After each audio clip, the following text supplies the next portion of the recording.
करते रहो। देखिए, व्यक्ति को बर्बाद करने के लिए 15 दोष हैं। जितने भी युवान मुझे सुन पा रहे हैं तो वो ये लिख लें आप। राम जी की उम्र अभी छोटी है, अभी वो किशोर अवस्था से थोड़े ऊपर उठे हैं और तब की यह बड़ी अद्भुत कथा है, मेरे और आप सब के लिए बहुत काम की है। बच्चों को याद करा देना, खुद भी इसको याद करना। ये 15 चीजें हैं जो व्यक्ति को खत्म कर देती हैं। नंबर 1, चोरी करना। चोरी, आदमी खत्म हो जाएगा। किसी का सोना भी पड़ा रहे आपके लिए मिट्टी के ढेल की तरह। चोरी तो चोरी है, वो किसी भी चीज की हो, चाहे वो टैक्स की चोरी है, चाहे बिजली की चोरी है, चाहे किसी की जेब काटना, चोरी तो चोरी है। थोड़ा अपने आप का परिवर्तन कर लीजिएगा। मैं छाती पर हाथ रख के कहता हूं, यह धरती हमारे आपके लिए स्वर्ग बन जाएगी। कोई तकलीफ रहेगी नहीं, कोई कष्ट रहेगा नहीं। लेकिन स्थिति ऐसी हो गई है, हम इंसान होकर के राक्षसों के काम कर रहे हैं।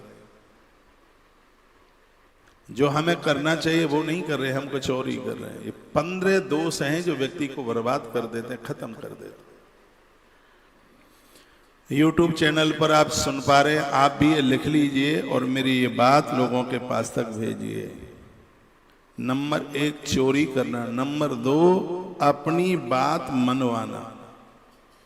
माता इसलिए दुखी है, पति से अपनी बात मनवाना चाहती है। पति इसलिए दुखी है, वो पत्नी से अपनी बात मनवाना। यदि आपकी बात बढ़िया है तो मनवाने की जरूरत है ही नहीं, पूरी दुनिया अपने आप आपकी बात मानेगी। लेकिन ये बहुत गलत है कि आप जबरदस्ती से अपनी बात मनवाना चाहते हैं। जरूरत नहीं है मनवाने की। मैं आपको 100 बातें बोल रहा हूं, ये 15 बातें बोल रहा हूं। यदि मेरी बात मानने के लायक हैं तो मैं मना करूंगा तो भी लोग नहीं मान, तो भी वो मैं कहूंगा अगर ना मानना तो भी लोग मानेंगे, क्योंकि उन्हें पता है कि बात मानने के लायक है। तो एक बहुत बड़ा दोष है कि अपनी बात मनवाने के लिए जिद्दी मत बनिए। जिद्दी बनेंगे, अपनी बात मनवाएंगे, जो बोल रहे हैं वो हम ही सही हैं, सामने वाला तो बिल्कुल गलत है। इसमें व्यक्ति बिखर जाता है। तो ये नंबर 1, चोरी ना करना। नंबर 2, अपनी बात मनवाना, ये भी दोष है। नंबर 3, हिंसा। जीवों का मारण, उन्हें कष्ट देना, ये व्यक्ति को बर्बाद कर देगा। हिंसा, हिंसात्मक रूप नहीं होना चाहिए। एक चौथे नंबर की बात बता रहा हूं, बहुत इंपोर्टेंट है, वो है व्यक्ति खत्म हो जाएगा निंदा करना। यदि हम किसी की निंदा करते हैं, बहुत लोग इतने आलोचक होते हैं, उनकी तो रोटी नहीं पसती, निंदा करते रहेंगे। बुराई, मेरी बुराई आपसे, आपकी बुराई हमसे, बस यही काम है उनका, और कुछ करते ही नहीं। ये व्यक्ति को राक्षस बना देंगे दोस्त, उसकी मनुष्यता को खत्म कर देंगे।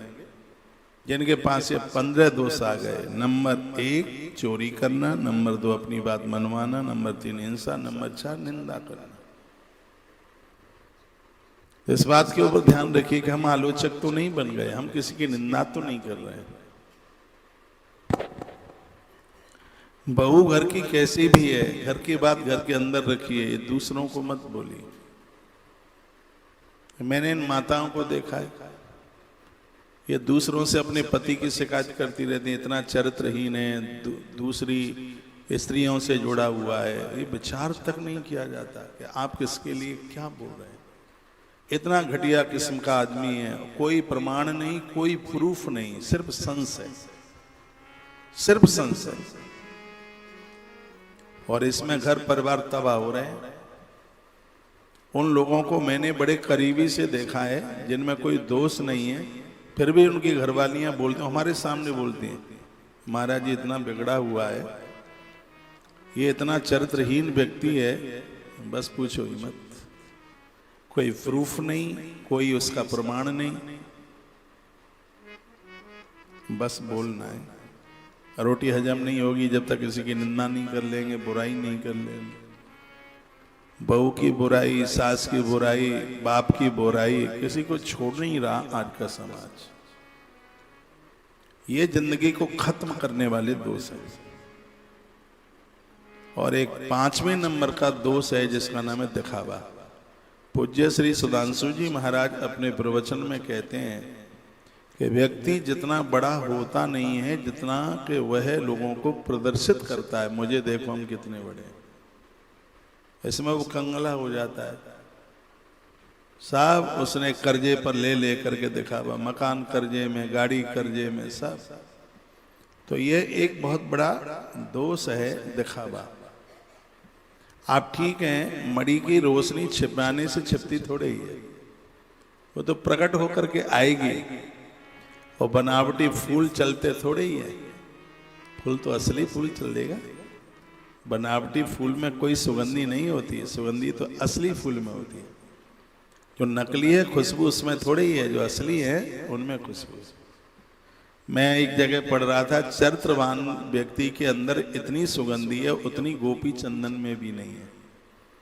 उसके अंदर जितनी सुगंधी है उतनी फूल में भी नहीं है, पुष्प में भी उतनी सुगंधी नहीं है। तो ये जो पांचवा जो दोष है, 15 दोष में से जो पांचवा है वह दिखावा।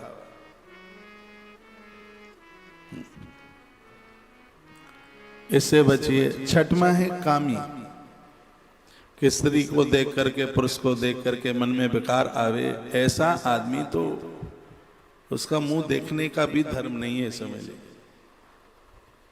ऐसा कामी व्यक्ति, धरती पर उसकी बदनामी होती है। ये बहुत बड़ा दोष है। जहां काम तहीं राम नहीं, जहां राम नहीं काम। जहां भोगता है, विलासता है, नाटक नौटंकी कर लो, वहां राम नहीं है।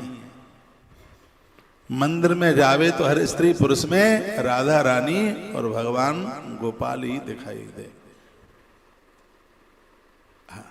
लोग ऐसे धार्मिक क्षेत्र पर भी अपराध कर बैठते हैं, अन्याय कर बैठते हैं, ऐसी पवित्र जगह पर, पवित्र स्थान पर। तो ये एक बहुत बड़ा दोष है, कामी। वो स्त्री भी हो सकती है, पुरुष भी हो सकता है। नंबर 7, 15 दोषों में एक दोष और है जो बिल्कुल व्यक्ति को खत्म कर देता है, वो है क्रोध। क्रोध व्यक्ति को बेहोश करके मानव से दानव बन। क्या अद्भुत कथा, आनंद कर देने वाली कथा। क्रोध, आप क्रोध में जी रहे हैं, आपका तबला फटने वाला है। तबला बजाने वाले लोग जब तबला चढ़ाते हैं तो काम होने के बाद उसको उतार के रखते हैं। तबला उतारा नहीं जाएगा, तबला फट जाएगा। और इन इंसानों का, बहुतों का तो तबला चढ़ा ही रहता है, फिर माथा भड़कता है, उनका माथे में दर्द होता है, हाथ पांव दुखते हैं, बड़े परेशान होते हैं। इस तबले को उतारना सीखिए, इसको चढ़ा करके मत रखिए। हाँ, थोड़ा आंख में डोरा होना चाहिए, बच्चों को डांट ले, नहीं तो सिर के ऊपर चढ़ जाएंगे। ऐसा नहीं होता है कि कोयला जलता ही रहे, ये जलते हुए कोयले से भी खतरनाक है क्रोध। माता मंदोदरी ने तो भारी विरोध किया है और रावण को यहां तक कह दिया, नाथ ये तो नरक के रास्ता है, इससे बचिए। क्रोध बहुत खतरनाक है, हमारी सब ऊर्जा को समाप्त कर देता है, हमारी आध्यात्मिक पुण्यों को समाप्त करता है। क्रोध इतना खतरनाक है। 15 दोषों में एक बहुत बड़ा दोष है जिसका नाम है क्रोध। गीता कहती है इच्छाएं पूरी हो जाती हैं तो लोभ पैदा होता है, और इच्छाएं अधूरी रह जाती हैं तो क्रोध पैदा होता है। और यह ग्रंथ कहता है कि आत्मज्ञान का मतलब है कि इच्छाएं खत्म हो गई। आत्मज्ञान बड़ा अद्भुत शब्द है ना, आत्मज्ञान। इच्छाओं को आपने जीत लिया। इच्छाएं कैसी हैं, ये मैं इसी ग्रंथ से बोल रहा हूं। इच्छा पूरी हो गई है तो लोभ की प्रवृत्ति हो जाएगी और बढ़ जाएगा, और भी ये चाहिए, ये चाहिए। राम यही तो बात पर बहुत जोर दी है। पूरी दुनिया का, धरती का मालिक बना दिया जाए। भारत का बन गए तो सोचोगे पाकिस्तान, बांग्लादेश भी, उसके भी राजा बन जाते। उसके भी बना दिए जाएं तो ताइवान, जापान के राजा बन गए होते। सूर्य भी रोशनी लेके वहां तक न पहुंच पावे, आदमी की इच्छाएं वहां तक पहुंच जाती है। और आत्मज्ञान का मतलब है कि इन इच्छाओं को आपने जीत लिया है। इच्छाएं पूरी हो गई हैं तो लोभ पैदा होता है, जिसमें और तृष्णा, तृष्णा के ऊपर ही तो कथा है। और अधूरी रह जाए तो क्रोध पैदा होता है। इतनी मेहनत करी तो भी मिला नहीं है। आप दूसरों से अपनी बात मनवाना चाहते हो तो क्रोध करते हैं आप। लोग तुम्हारी बात नहीं मानते तो आप क्रोध करते हैं। लोग तुम्हारा सम्मान नहीं करते तो तुम क्रोध करते हो। लोग तुम्हारे सिस्टम से नहीं जीते तो भी तुम क्रोध करते हो। तो 15 दोषों में एक बहुत बड़ा दोष है जिसका नाम है क्रोध। जिसने क्रोध को पी लिया है उसे युधिष्ठिर कहते हैं। गुरुजी ने महाभारत में कथा आती है, सभी बच्चों को पाठ पढ़ने को दिया, ये याद करके आना। सब अपना अपना याद करके आए तो गुरु द्रोणाचार्य ने युधिष्ठिर को पूछा, बेटा तुमने क्या पाठ पढ़ा है? युधिष्ठिर ने कहा, गुरुदेव मैंने ये पाठ पढ़ा है, मैं जीवन में कभी क्रोध नहीं करूंगा, क्योंकि क्रोध व्यक्ति को बेहोश करके मानव से दानव बना देता है।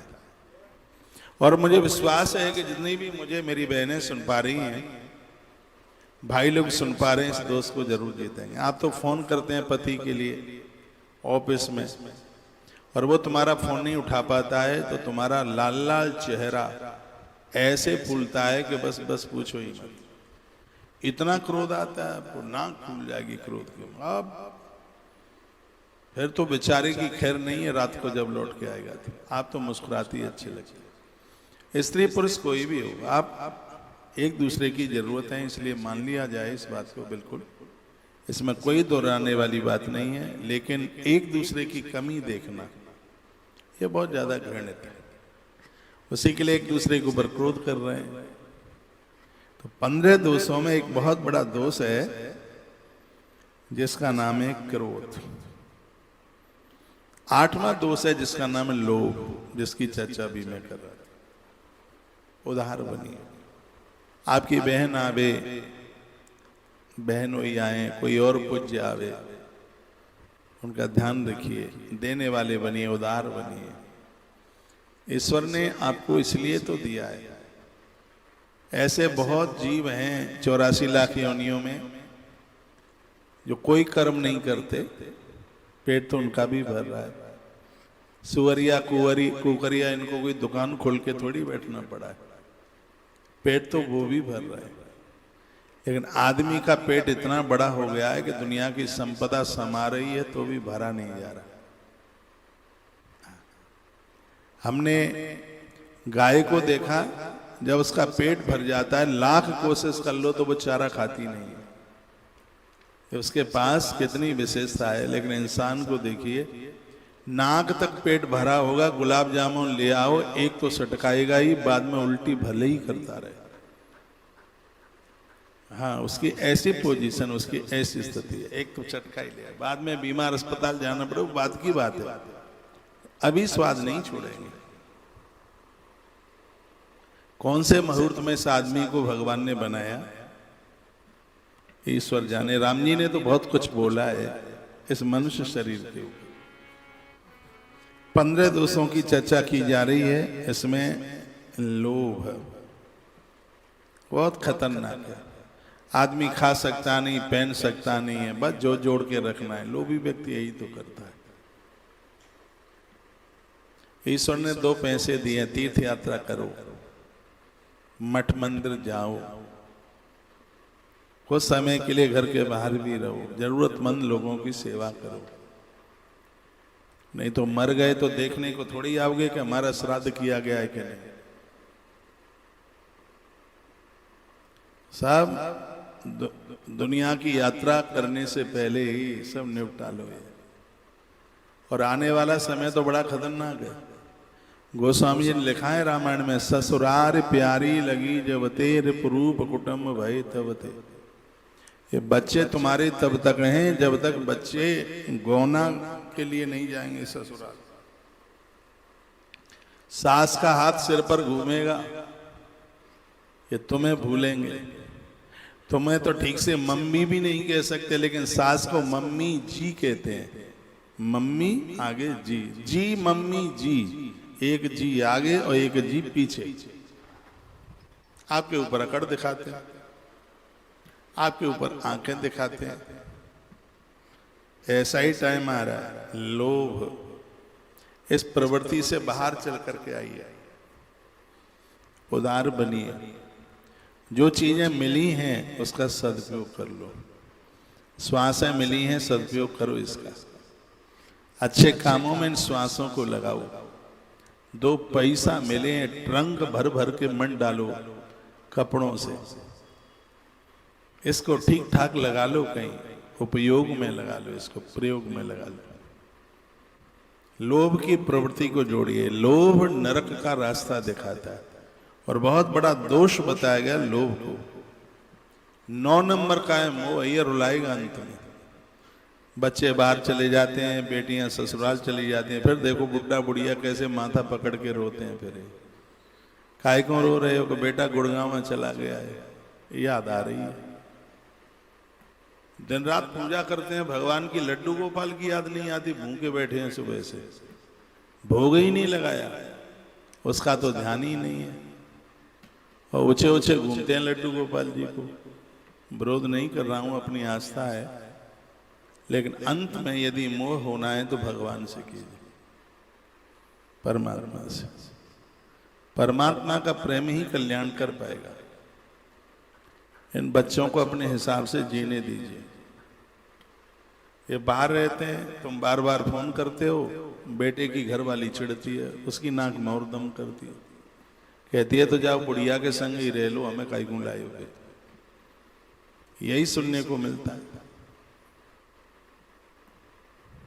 तो मैं इन वृद्धों को कहता हूं, इन बच्चों को अपना जीवन जीने दो, आप अपना करो, 9-5 मत जोड़ते रहो उसमें। युग बदला है, समय बदला है, तुम्हारी नहीं चलेगी बिल्कुल। तुमने जीवन के 60, 65, 70 साल जी लिए, तुम ज्यादा जोर करोगे तो एक दिन तुम्हें गाड़ी में बिठाकर किसी वृद्धाश्रम में और छोड़ के आ जाएंगे दोनों मिलके। फिर आप क्या कर लेंगे? तो आप ज्यादा बोलेंगे तो फिर यही होगा। मैं कहूंगा कि अब बहुओं को तुम्हें बहू कह के नहीं, यदि इस घर में रहना है तो बेटी कह करके बोलना पड़ेगा, नहीं तो तुम्हारे हाथ से तुम्हारा बेटा भी चला जाएगा। इस मोह को जीती। धृतराष्ट्र में बड़े गुण थे, लेकिन वो मोह नहीं जीत पाया। 100 मर गए सामने ही। गोस्वामी ने तो यहां तक कह दिया कि मोह सकल व्याधिन कर मूला। ये महात्मा लोग इतने मस्त क्यों जी रहे हैं? क्या इनके पास माँ बाप नहीं है, कुटुंब खानदान नहीं है, परिवार नहीं है क्या?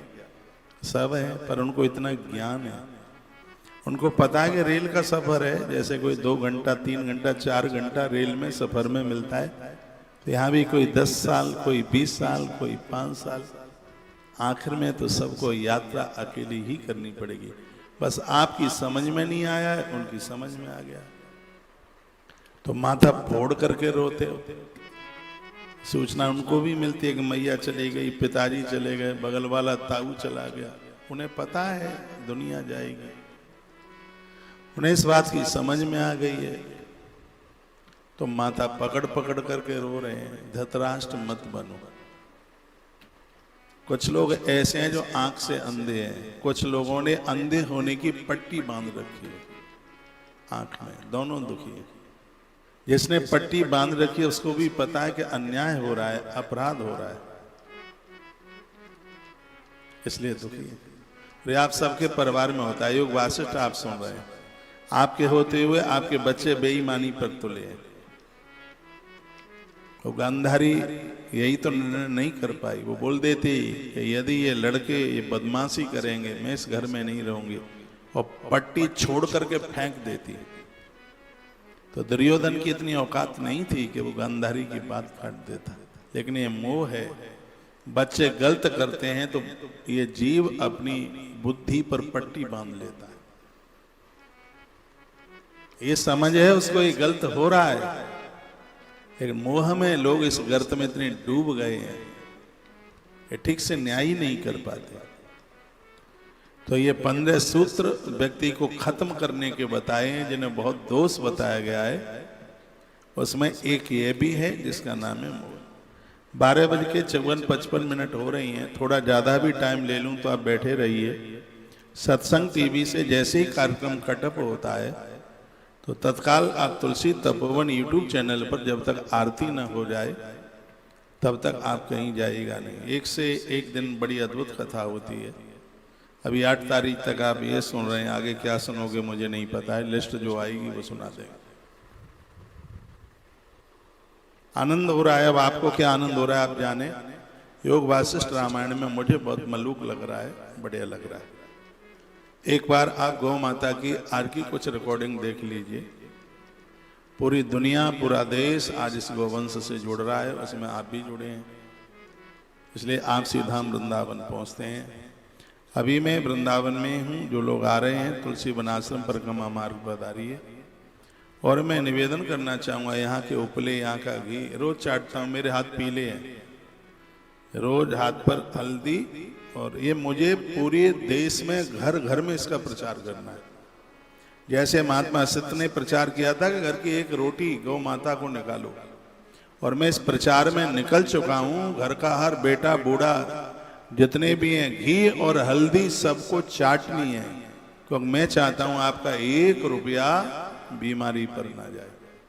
करेला, खीरा और टमाटर का रस घर घर में हमें चालू कराना है, इसलिए क्योंकि आपकी बीमारियां ना बढ़े। इसलिए हम ताल ठोकेंगे डायबिटीज के लिए, हम ताल ठोकेंगे कैंसर के लिए।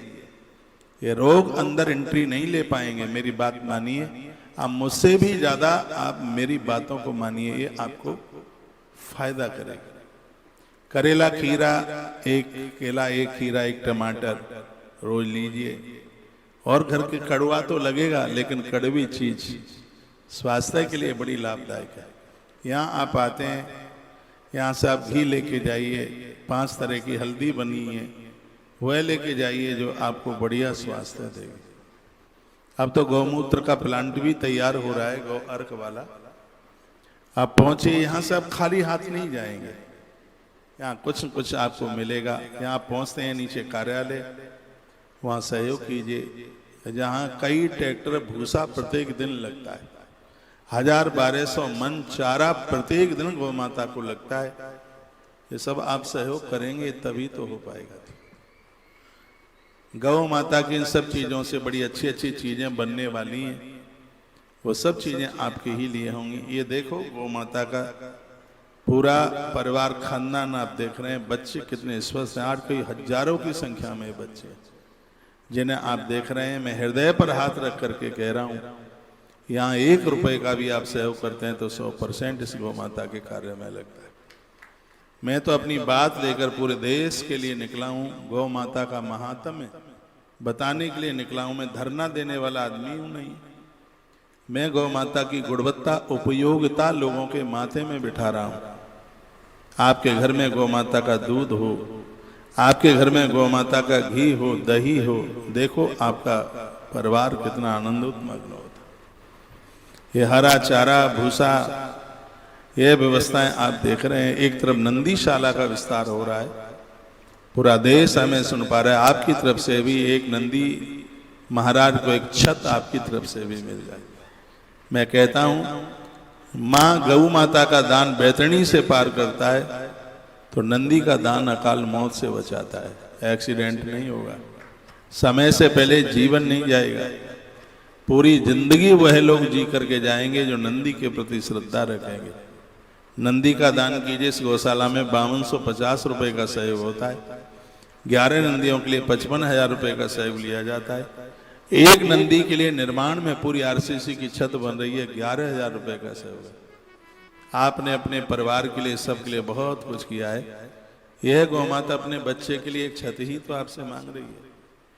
जिस गैया मैया ने सब कुछ दिया है, पहले आपने दे दिया है 11,000 रुपया बहू के नाम से, बच्चों के नाम से, अपने नाम से, पुरखों के नाम से करते रहिए, क्योंकि 365 दिन की यह सेवा है। आज दुनिया की बड़ी अद्भुत धुरंधर यह गौशाला बनी है जो प्रत्येक दिन 15 लाख रुपया सेवा कार्य के ऊपर खर्च करती है। ये कोई ना कोई तो ताकत काम कर रही है, कोई आदमी कर लेगा ये काम, ये आदमी के बस का काम नहीं है। और वो समय बहुत जल्दी आवेगा, पूरे देश में साम्राज्य गौ माता का होगा, और हम तो उसी के लिए निकले हैं, उसी के लिए हम काम कर रहे हैं और इसी के लिए जीवन जी रहे हैं। हमें स्वयं के लिए जिंदगी की जरूरत ही नहीं। हाँ, जो लोथड़ा भगवान ने दिया है, इससे कुछ नेक काम हो जाए, विशेष काम हो जाए, हम समझेंगे कि हमारा मानव जीवन सार्थक हो गया। हमें आपके बच्चों की जरूरत है। साल में 1 आध महीने के लिए आप अपने युवा बच्चों को हमारे पास भेजिए, उसी के लिए 1000 कमरे का आश्रम बन रहा है। हम और ये युवा भाई लोग मिलकर के बहुत काम करेंगे। इतनी बड़ी गौशाला है कि पेमेंट देने वालों से गौशाला पार नहीं पा पाएगी। हम ऐसी व्यवस्था करेंगे, आपके बच्चे आएंगे, हम मिलकर के, हजारों बच्चे यहाँ पर होंगे। गौ माता का गोबर हम उठाएंगे, झाड़ू हम लगाएंगे, गैया मैया को हम नहलाएंगे, उन्हें चारा हम डालेंगे। इतने वर्षों से कथा कह रहा हूं तो लाखों लोग जुड़े भी तो हैं, और इसमें आपके माथे को बड़ी शांति और आपको भी बहुत आनंद होगा। आप कहेंगे जीवन कृतकृत हो गया। हनुमान जी ने सेवा करी, राम जी से ज्यादा हनुमान की पूजा है। सेवा का भाव होना चाहिए।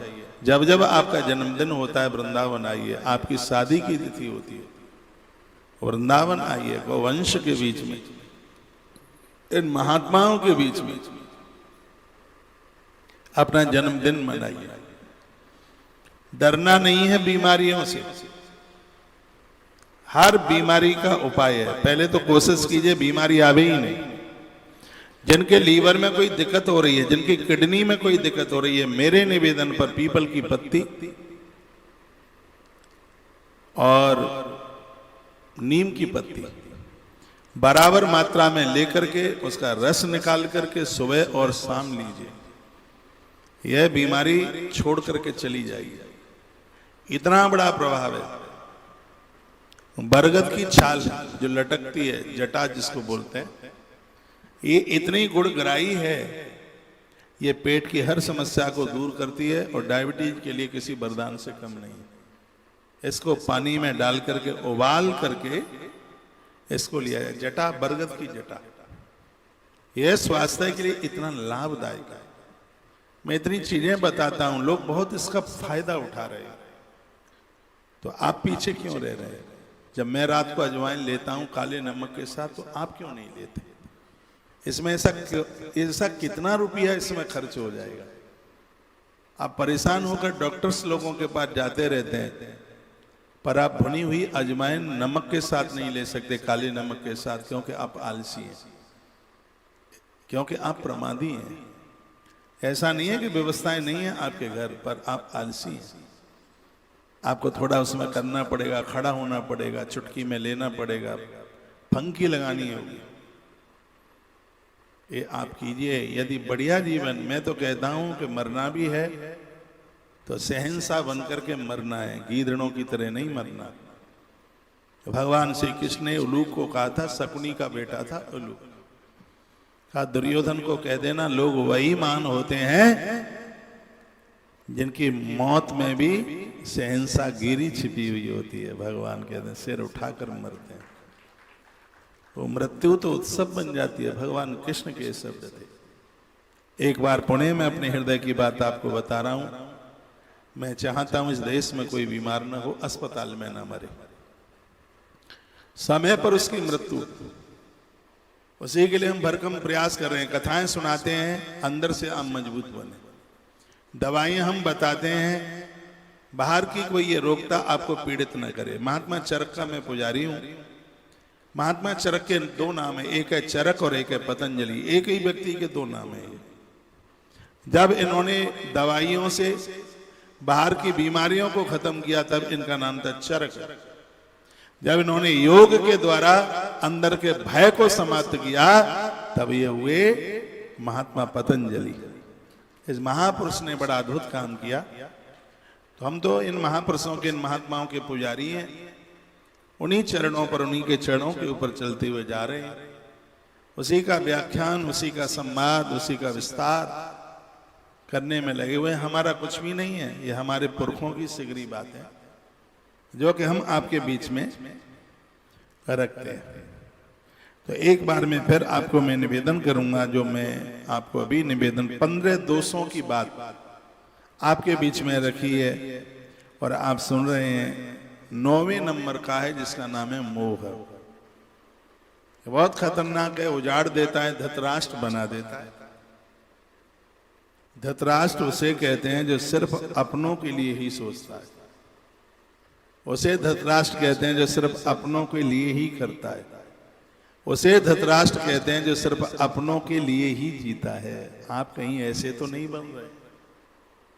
अपनों के लिए नहीं जीना है, सिर्फ अपनों के लिए नहीं सोचना है। बस दैव कुटुंबकम। ये महात्मा जी बैठे हैं, मेरे कोई खानदान के नहीं है, ये मेरे कोई कुटुंब के नहीं है, ना इन्होंने मेरे परिवार में जन्म लिया है। एक इधर बैठे, ये बच्चे इधर बैठे, लेकिन किसी को अपना परिवार भी शायद इतना प्रिय ना हो जितना कि बच्चे हमें इतने प्रिय लगते हैं। बालक है एक इधर, ये बोलता है कि महाराज जी एक शादी में जा रहा हूं, मैं चला जाऊं। मैंने कहा चला जा, खर्चा पानी के लिए बेटा पैसा वैसा है क्या? तो उसने कहा कि छठी करा पर मेरा भैया रहता है, मैं उससे ले लूंगा। मैंने कहा 10 बज रहा है, वो ना मिले तो वो चुप रह गया। मेरे पास कोई बैठे थे जब मैं बात कर रहा था। मैंने कहा पैसे मैं भेजे देता हूं। आप विश्वास करें, मेरे पास एक महात्मा बैठा था, मुझे उठाकर उसने अपने गले से मुझे लगा लिया और कहा कि आपकी यही बातें तो तुम्हें सबसे अलग बना दे।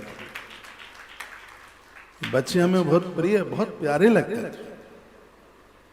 उसने मांगा 1000 रुपया, हमने भेजे 2000 रुपया। जो बालक हमारे पास रह रहे हैं और उन्हें हमारे व्यवहार में एक अपनत्व जैसा ना लगे, वो काम तो आश्रम का ही कर रहे हैं ना, तो फिर व्यवस्था जरूरत के लिए किसके पास जाएंगे? तो मैं एक बात में बोल गया हूं, जो निजी बस अपनों के लिए, अपने परिवार के लिए जो जीता है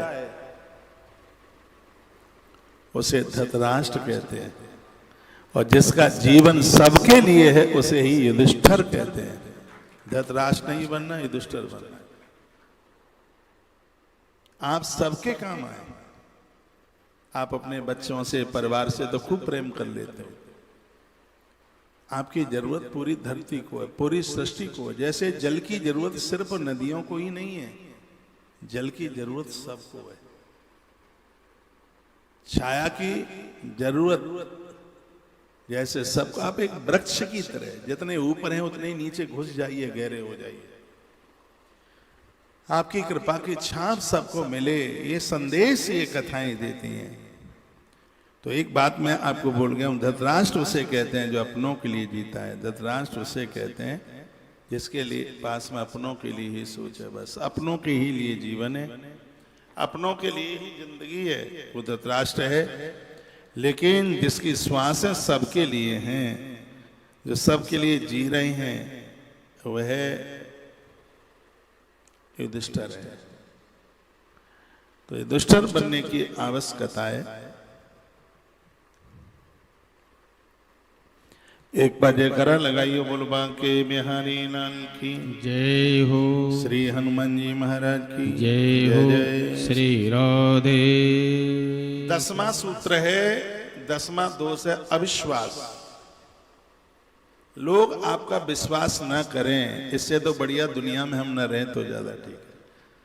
पत्नी विश्वास नहीं करती, पति विश्वास करता नहीं है, समाज विश्वास नहीं करता, क्योंकि काम ही ऐसे की है। मैंने एक व्यक्ति को देखा, किसी की बिटिया की शादी थी, उसने 50,000 रुपया मांगा। हाँ कर दिया, दे देंगे बिल्कुल, अरे आपके लिए तो प्राण ही हाजिर है। हमने कहा इस आदमी को तुम्हारे प्राण नहीं चाहिए, इसे 50,000 रुपया चाहिए, दे दो। हाँ बिल्कुल दे देंगे। रात को बारात आने वाली थी, शाम को 4 बजे कहता है अरे वो ऐसा हो गया, मम्मी बीमार हो गई है, अस्पताल ले जाना पड़ा है। भैया रुपया तो तैयार रखे थे, बिल्कुल तुम्हारे लिए रखे थे, अचानक, और मम्मी तो 4 रोटी खा रही है बैठ के। हमने, हमारे सामने की बात है, हमने भाई मम्मी तो जिंदी है, ये तो बीमार कहाँ है, देख अरहर की दाल तड़का लगा के। आप चुप रहे, आप हमें चुप कर रहा है, हमारे सामने की बात। ऐसे लोग इस दुनिया में कम नहीं है। आप किसी को क्यों भरोसा दिला रहे हैं? आप किसी को क्यों बोल रहे हैं? पहले ही उसको बता दीजिएगा कि हम नहीं कर सकते हैं सहयोग। तो एक बहुत बड़ा दोष है अविश्वास। अविश्वास उसे कहते हैं कि आपके ऊपर से लोगों का भरोसा उतर गया है। ये बहुत बड़ा दोष है और ज्यादातर ऐसे लोगों में पनप रहा है। क्या मेरी बात आपकी समझ में आ रही होगी? बताइए एक बार। अविश्वास, लोगों के विश्वास को जीतिए। ऐसा जीवन नहीं जीना है कि लोग हमारे ऊपर से विश्वास ही उठा लें। अविश्वासी मत बनिए। लोगों ने आपके ऊपर भरोसा किया है, भरोसा जताया है। पूर्व पश्चिम उत्तर दक्षिण सगरी दिशाएं मिल जाएं, इधर का सूर्य उधर निकल ले, लेकिन आपने जो कहा है वो पूरा होना चाहिए। उसके लिए कितनी भी मेहनत, कितना भी कुछ करना पड़े, स्वयं सड़क पर रह लेना, यदि मुख से जो बोल दिया उस वचन को पूरा करना। यदि हम ये ना करते हैं, तालियां भले ही मत सुना बजाओ पर मेरी बात सुन लो। अविश्वासी मत बनिए। हाँ, लोग आपका विश्वास करें, अविश्वास नहीं। और अगली बात है 11 नंबर की, उसका नाम है स्पर्धा।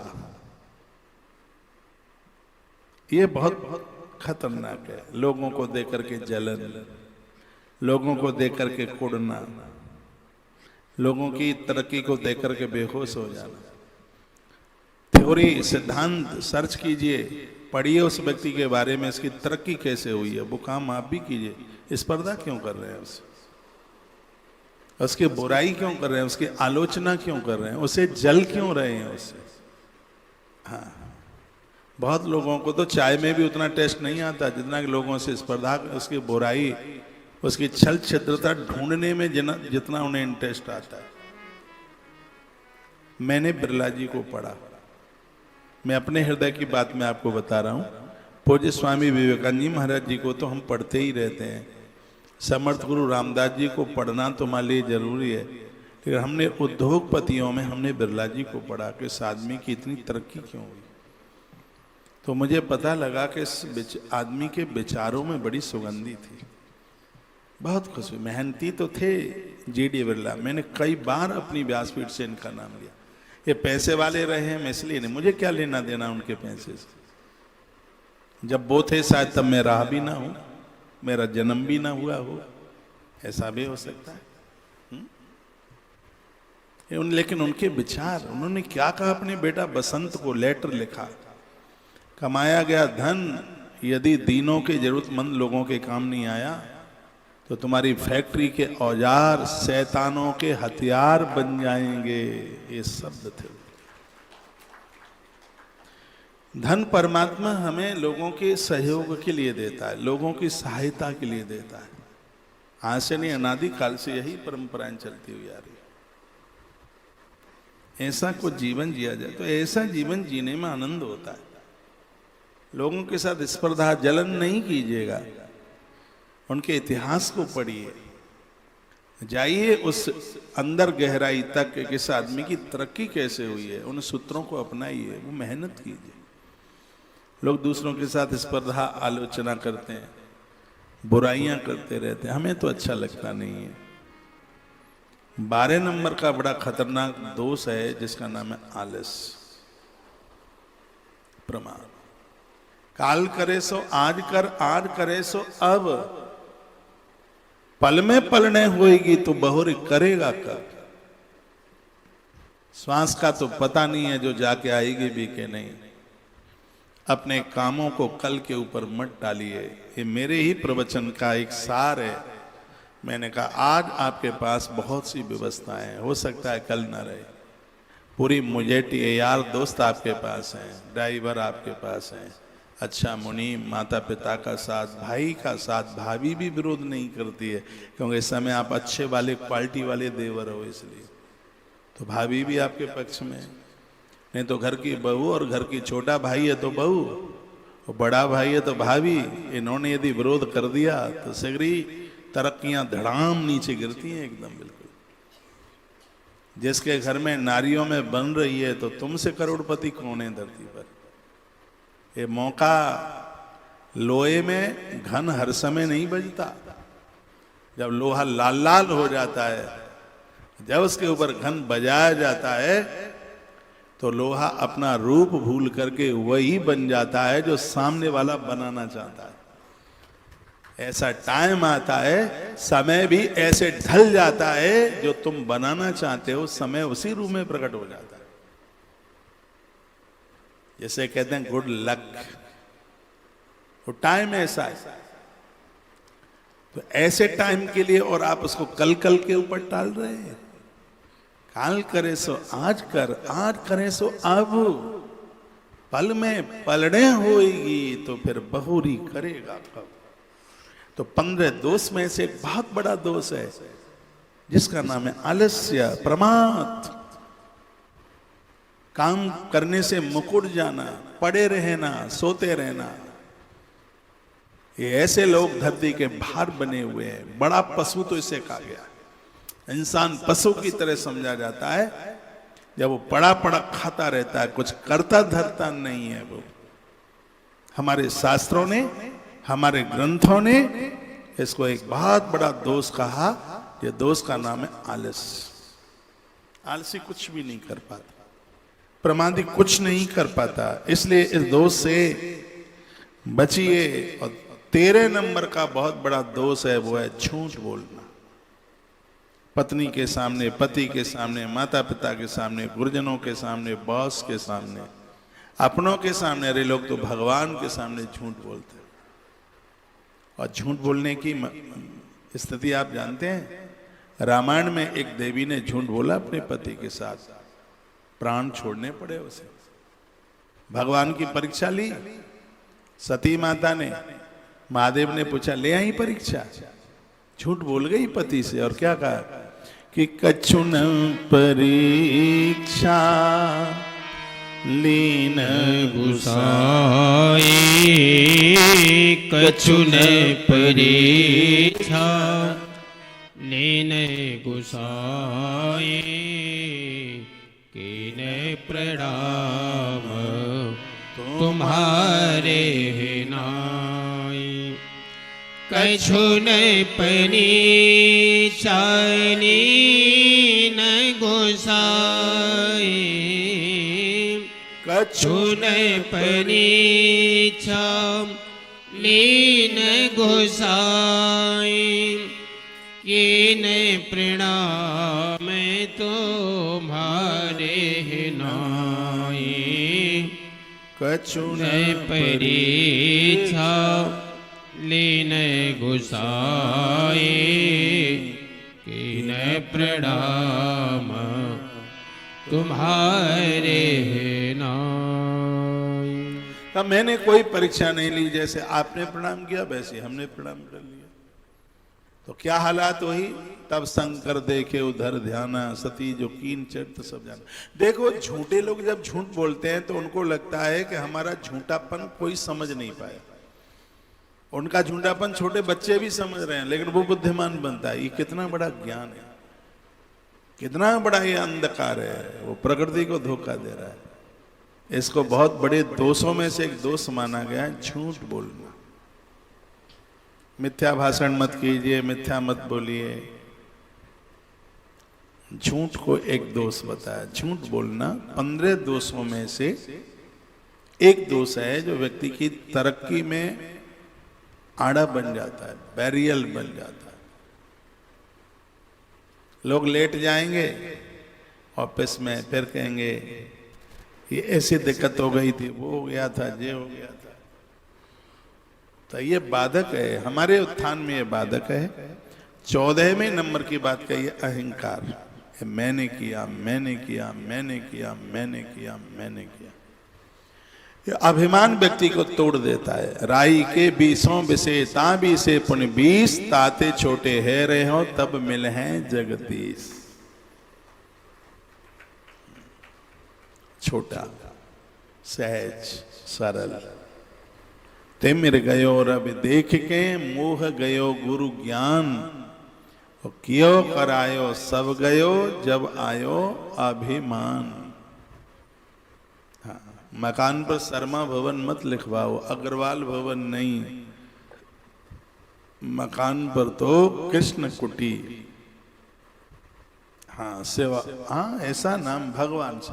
हमारा तो कुछ है ही नहीं, जो कुछ है वो सब भगवान का है, परमात्मा का है, ईश्वर का है। सब कुछ भगवान का ही मानिए। हम और आप तो ठाकुर जी की नौकरी कर रहे हैं। नौकरी कैसी है उसकी? सबसे सुंदर, सबसे बढ़िया, सबसे खरी, श्याम श्यामा तेरी नौकरी। प्रभु ऐसी नौकरी है कि मैं ज्यादा मांगता नहीं हूं, तू कम देता नहीं है। ऐसी सैलरी मिल रही है जिससे गुजारा बढ़िया चल रहा है। हाँ, परमात्मा से बड़ा सेठ कौन हो सकता है? उससे बड़ा सांवरिया है। मेरा सेठ राधा रानी मेरी सेठानी है, इससे बड़ा सेठ कौन होगा? तो जितने आप बड़े बने उतने सहज बनो, उतने सरल बनो, अहंकार रहित जीवन जीना। और 15 नंबर का जो दोष है वो है भेदभाव। परिवार तभी बिखरते हैं। आप बहुत भेदभाव करते हैं। आप तो बहू बेटे में भेदभाव करते हैं, आप अपने बच्चों में, देवरानी जेठानी के बच्चों में भेदभाव करते हैं। आप तो अपने ही 4 बच्चों में भेदभाव करते हैं। आप अपनी बेटियों में भेदभाव करते हैं। एक से इतना प्रेम करते हैं, दूसरे से ठीक से बात ही नहीं करते। उसको तो तुमने बुद्धू समझ लिया, वो तो कोई जानती ही नहीं है। मैं भड़का नहीं रहा हूं बच्चों को, ये परिवार में बहुत ज्यादा होता है। इसलिए ढलती उम्र में बड़ा कष्ट पाते हैं, बड़ी दिक्कतें, बड़ी परेशानियां होती हैं। बिल्कुल भेदभाव नहीं, ये भेदभाव भी एक बहुत बड़ा दोष है। तो ये जो बातें कही गई हैं ये जीवन जीने के लिए बहुत अद्भुत है। ये जवानी में ये सब पता लगता नहीं है। दिनानी कथचित देने फलताम देह जंगले, युवताम सर्दश्याम ही न समास्यात समरियत। वहीं आ जाइए, प्रभु राम कहते हैं गुरुदेव यह युवा अवस्था तो ऐसे समझ लो जैसे 12 महीनों में 4 महीने के लिए आने वाली शरद ऋतु।